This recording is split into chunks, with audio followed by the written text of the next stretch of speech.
Hello everyone, welcome to Encryption, the tech tips and tutorial channel.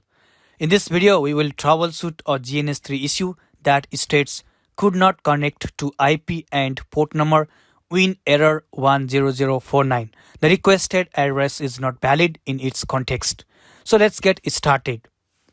I have just set up GNS3 in my laptop with all the required materials and by following all the correct steps. But when I open the GNS3, it takes a long time to connect to the local server, and after a while it throws an error. The error reads could not connect to IP and port number WinError 10049. The requested address is not valid in its context. I'm going to show you how I solve this problem. Just close the error prompt and also cancel creating a new project because creating a new project with the error is not going to work anymore.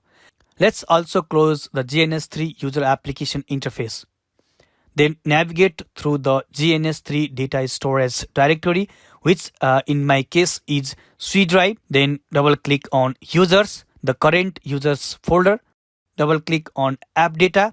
This folder is usually hidden. If you don't see it, just go to the view menu and click on hidden items. Then you will get it. Double click on it. Double click on roaming folder, GNS3 and double click on 2.2. Here if we check the file extension of the GNS3 underscore server, we can see it's .ini. Let's open the file with Notepad.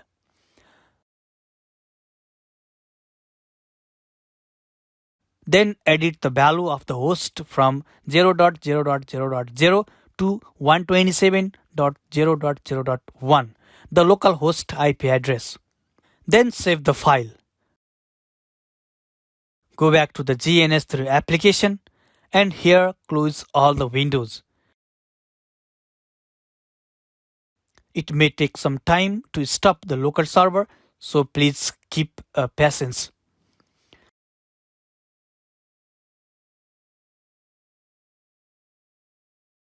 Then open the GNS3 application. Let's wait for a while. It may open the VM in VMware Workstation again. Just minimize it, but don't close it. Closing it may shut down the GNS3 VM. If you shut down the VM, it does not work. Okay, this time we don't see any error and the GNS3 is asking us to create a new project. The issue is now solved.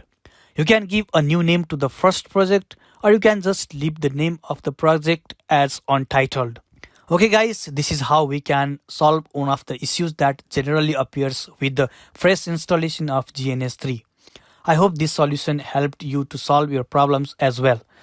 If not, please write the issue in the comment section below. I will try my best to solve it. With that, I want to conclude this video. I hope the video was useful to you. Please subscribe the channel and hit the bell icon. Thanks for watching this video. See you on other videos. Till then, have a nice time. Goodbye.